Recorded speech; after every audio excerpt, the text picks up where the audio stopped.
সবে বরাতে আমল করা যাবে কি যাবে? ঠিক এই যে আগামীকাল আল্লাহ পাকের একটা রহমত আমাদেরকে দিয়েছেন যে লাইলাতুন নিসফু মিনাশ শাবান, শাবান মাসের মধ্য রজনী আল্লাহ পাকের রহমত।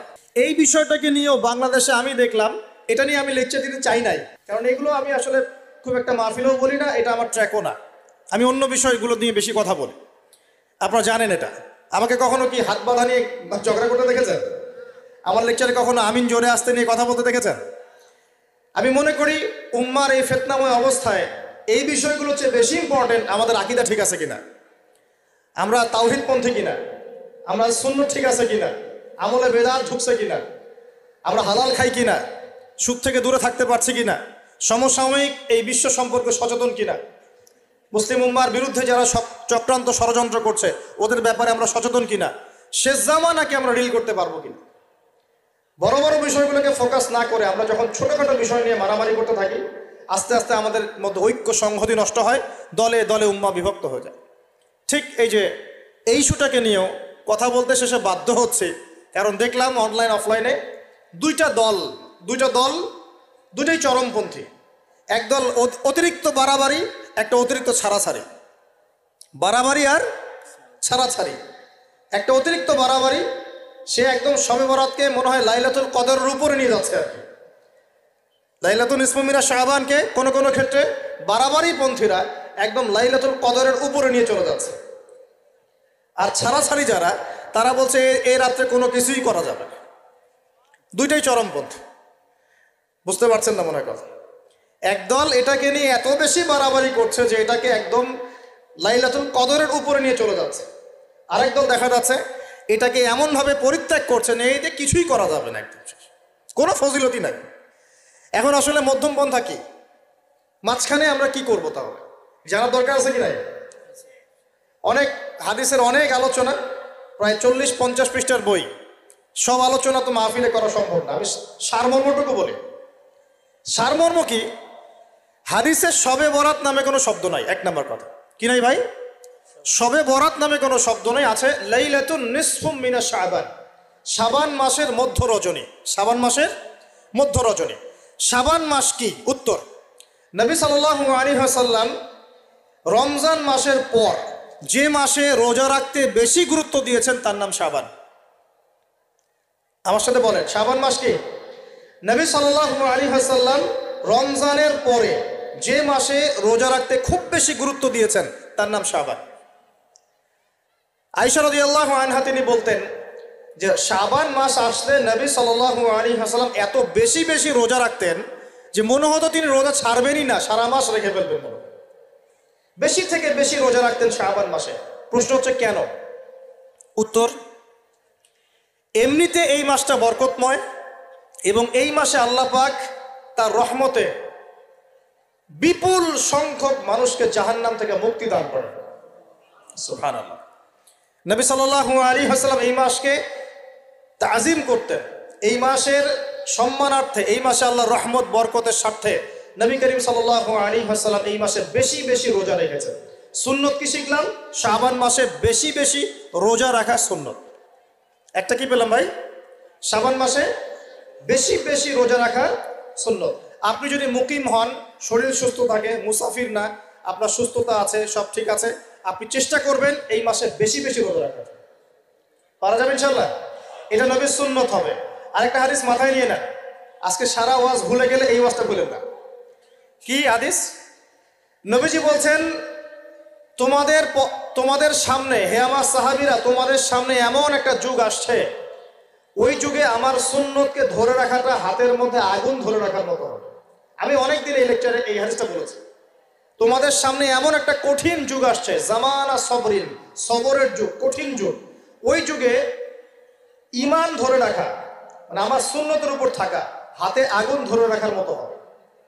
ওই যুগে যদি তোমরা আমার একটা সুন্নতকে জীবিত করতে পারো, সমাজে একটা সুন্নত মরে গেছে, ওটাকে আবার জীবিত করতে পারো, তাহলে 50 জন শহীদ সাহাবীর নেকি পাবে। হাদিসটা বুঝলেন? শুধু নেকি না, আপনি 50 জন শহীদ সাহাবীর নেকি পাবেন যখন চলমান সমাজে একটা সুন্নত মিটে গেছে, নাই, মানুষ আমল করছে না, কিন্তু আপনি সেটাকে জীবিত করলেন। পারা যাবে ইনশাল্লাহ। একটা দেখাচ্ছি, যেমন সাহাবীদের যুগে মানুষ মসজিদে ঢুকলে কি করতো জানেন? আগে 2 রাকাত নামাজ পড়তো। কি করতো? মসজিদে ঢুকেই, ওযু অবস্থায় মসজিদে ঢুকেই তারা বসতেন না। আগে 2 রাকাত নামাজ পড়তেন, দুখুলুল মসজিদ বা তাহিয়াতুল মসজিদ, তারপরে বসতেন। আর নবীজি বলেছেন কিয়ামতের আগে আগে এই দুখুলুল মসজিদ, তাহিয়াতুল মসজিদ, এই নামাজটা উঠে যাবে। উঠে যাচ্ছে না আস্তে আস্তে। মসজিদে ঢুকলে মানুষ ধাপ করে বসে পড়ে, তাই না? মানুষ ভুলেই গেছে এটা সুন্নত। এখন আপনি যদি এই সুন্নতটাকে আবার জীবিত করতে পারেন, ইনশাল্লাহ 50 জন শহীদ সাহাবীর নেকি পাবেন। সমাজে এখন দাড়ি শেভ করা ফ্যাশন হয়ে গেছে, বুঝছে না? অনেকে শেভ না করলে চাকরি দেয় না। শেভ না করলে কি হয় না? চাকরি পাওয়া যায় না। স্কুলে তো না, কলেজে গিয়ে পড়তে গেলে ক্লাস করতে দেয় না।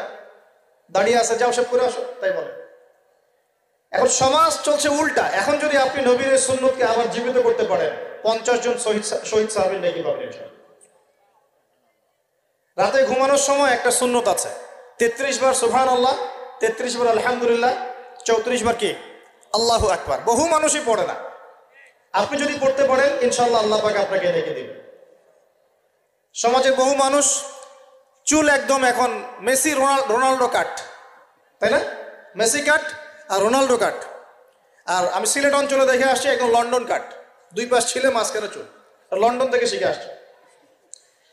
এখন চুলেরও কিন্তু সুন্নত আছে, আছে কি নাই? দাড়ির যেমন সুন্নত আছে, চুলের সুন্নত নাই। একদম সামন পিছন সমান করতে পারেন, অথবা যদি চুল নাই থাকে তাহলে চুল মাথা মুন্ডন করেও রাখতে পারেন। অনেক সাহাবীর মাথা মুন্ডিত ছিল। আবার অথবা কানের লতি পর্যন্ত বা কাঁধ বাবড়ি রাখতে পারেন। এটা চুলের সুন্নত হলো কিনা? এখন সমাজের সব মানুষ এই সুন্নতটাকে ভুলে গেছে। আপনি সুন্নত মনে করে রেখেছেন, ইনশাল্লাহ আপনি নেকি পাবেন ইনশাআল্লাহ। এরকম অগণিত সুন্নত আছে, অগণিত, যেগুলো আমাদের সমাজ থেকে আস্তে আস্তে উঠে যাচ্ছে। আমি খুব দুঃখের সাথে বলছি, অনেক মসজিদে ফরজ নামাজ পড়ার পরে আমরা কি করি? একটা মোনাজাত করি, আল্লাহুম্মা আমিন বিরহমাতিকা ইয়া আরহামার রাহিম, ব্যাস উঠে চলে গেলাম, তাই না? উঠে চলে যায় না? তারপর স্যান্ডেল নিয়ে বাইরে চলে গেল। অথচ সালাম ফিরানোর পরে একবার বলতে হয় আল্লাহু আকবার। কি বলতে হয়? 3 বার বলতে হয় আস্তাগফিরুল্লাহ, আস্তাগফিরুল্লাহ, আস্তাগফিরুল্লাহ। বলতে হয় আল্লাহুম্মা আনতাস সালাম ওয়া মিনকাস সালাম তাবারাকতা ইয়া যাল জালালি ওয়াল ইকরাম। একবার পড়তে হয় আয়াতুল কুরসি, 33 বার সুবহানাল্লাহ, 33 বার আলহামদুলিল্লাহ, 33 বার আল্লাহু আকবার, তারপর কালিমা শাহাদা। এরপর সূরা ফালাক একবার, সূরা নাস একবার, ইখলাস একবার। আরো অনেক দোয়া আছে, আল্লাহুম্মা লা মানিআ লিমা আ'তাইত ওয়া লা মু'তিয়া লিমা মানা'ত ওয়া লা ইয়ানফা'ু যাল জাদ্দি মিনকাল জাদ। পড়তে হয় আল্লাহুম্মা ইন্নী আউযু বিকা মিনাল হাম্মি ওয়াল হাযান ওয়াল আজজি ওয়াল কাসালি ওয়াল বুখলি ওয়াল জুবন ওয়া দালা'id দাইন ওয়া গালাবাতির রিজাল। পড়তে হয় আল্লাহুম্মা আ'ইন্নী আলা যিকরিকা ওয়া শুকরিকা ওয়া হুসনি ইবাদাতিক। আরো অনেক দোয়া আছে। দেখেন তো, মোনাজাত করেন, আমি তো না করছি না, আমি তর্ক করতে আসি না এখানে। এটা নিয়ে আমি ঝগড়া করতে আসি, কিন্তু এই সুন্নতটা যে উঠে গেল, মোনাজাতটা করে যে মসজিদ থেকে বের হয়ে চলে গেলেন, এই সুন্নতটার উপর আমল কে করবে? এখন সুন্নত উঠে গেল না? আপনি যদি বসে এখন সুন্নতটা প্রতিষ্ঠা করেন, নেকি পাবেন ইনশাআল্লাহ। এগুলো তো গেল আমলিয়াত। সমাজ চলছে সুদের উপরে। আপনি যদি হালাল অর্থনীতি প্রবর্তন করতে পারেন, তাহলে কত নেকি পাবেন? সমাজ চলছে জেনায়, আপনি এখন পর্দা প্রতিষ্ঠা করলেন, তাহলে কত নেকি পাবেন? সমাজে চলছে দুর্নীতি, আপনি এখন আমানতদারিতা, ইনসাফ প্রতিষ্ঠা করলেন, কত নাকি পাবেন? সমাজে চলছে শয়তানি, সব শয়তানি। কি চলছে? শয়তানি। এখন আপনি আল্লাহ রাব্বুল আলামিনের ওহী প্রতিষ্ঠা করলেন, কত নাকি পাবেন? নিঃসন্দেহে আর অনেক বেশি নাকি পাবেন। আল্লাহ পাক আমাদেরকে সেই লক্ষ্যে কাজ করার তৌফিক দান করুন। প্রিয় ভাইরা, যে কথা বলতে এখানে আসলাম, এক বাড়াবাড়ি এক কি ছাড়াছাড়ি, এর মাঝখানে কি একটা ফজিলত জানলাম। শাবান মাস মানেই এই মাসে নবীজি বেশি বেশি রোজা রাখতেন। তাহলে আমরা কি করবো এই মাসে ভাই? 1 নম্বর কাজ, বেশি বেশি রোজা রাখার চেষ্টা করবো ইনশাআল্লাহ। আল্লাহ তৌফিক দান করবেন। এবার আরেকটা পয়েন্ট বলি, সামনে রমাদান মাস। রমজান মাস আসলে আমরা মাশাআল্লাহ পরিপূর্ণ মুসলিম হওয়ার চেষ্টা করি, কিন্তু সারা বছর এটা ধরে রাখতে পারি না। রমজান মাসে যে নামাজ পড়ে না সেও মসজিদে যায়। দেখা যায় যে জুমার নামাজও পড়ে না, ও তারাবির নামাজ পড়তে যায়। যায় কি না? ওই দিন গিয়ে বলে এসি দেন, ইমাম সাহেব এসি অন করেন, তাই না? সারা বছর তো আসে নাই। ওই দিন গিয়ে ইমাম সাহেব এসি বন্ধ কেন? এই মুয়াজ্জিন সাহেব ফ্যান দেন। তখন ওখানে গিয়ে মানে কি বলবো, হ্যাঁ, মাতব্বরি করে আর কি। যাক, তারপরেও যে মসজিদে আসছে আমরা দোয়া করি আল্লাহ হেদায়েত দান করুন। আমরা তো কাউকে পিছনে ফিরাই দিব না, দিব? এখন রমজান মাস আসলে আমরা মাশাআল্লাহ রোজা রাখি, মানুষকে ইফতার করাই, দান সদকা করি, আমরা যাকাত দেই, তারাবি পড়ি, কোরআন তেলাওয়াত করি, আমরা মাশাআল্লাহ অনেক আমল করি। এই আমলগুলো কি একবারে ধাপাস করে ধরে ফেলা সম্ভব? না একটা আস্তে আস্তে ট্রেনিং প্রসেস লাগে। একটা ফ্যান চালু করলে ফ্যানটা কি শুরুতেই ধাপাস করে ঘুরতে শুরু করবে, নাকি আস্তে স্লোলি স্লোলি সে মোমেন্টাম ধরবে? কোনটা? আস্তে আস্তে সে গতি পাবে না, ধীরে ধীরে গতি পাবে। ঠিক শাবান মাসে এত বেশি রোজা রাখা, ইবাদত করার অর্থ কি? যাতে রমজান মাসে আপনি পরিপূর্ণ ইবাদত করতে পারেন। বুঝতে পারছেন কথা? রমজানে গিয়ে তো শুরুতেই সব ইবাদত ধরে ফেলা সম্ভব হবে না। মনে করেন আগামীকাল পহেলা রমাজান, আজকে থেকে আপনি সব ইবাদত একসাথে করতে পারবেন? তখন কি আপনি বেগ পেতে হবে। কিন্তু একটা মাস আগে থেকে যদি ট্রেনিং নেন, ইনশাআল্লাহ রমজান মাসে ইজি হয়ে যাবে। এটা একটা কারণ নবী সাল্লাল্লাহু আলাইহি ওয়াসাল্লাম শাবান মাসে বেশি বেশি রোজা রাখতেন, আমল করতেন। আল্লাহ পাক আমাদের সবাইকে শাবান মাসে বেশি বেশি আমল করার তৌফিক দান করুন, যাতে রমজান মাসে গিয়ে আমরা সুবিধা পাই, রমজান মাসের হকটা আদায় করতে পারি। এবার এই মাসে নবী সাল্লাল্লাহু আলাইহি ওয়াসাল্লাম কি বলেছেন একটা হাদিস থেকে আগে বুঝি। এই হাদিসটা সহ অনেক হাদিসে এই একই রকম কথা এসেছে এবং এই হাদিসটা বিশুদ্ধ। এটাকে অস্বীকার করলে হাদিস অস্বীকারী হয়ে যাবে। বাড়াবাড়ি গ্রুপ, ছাড়াছাড়ি গ্রুপ, উভয়ের জন্যই নসিহত।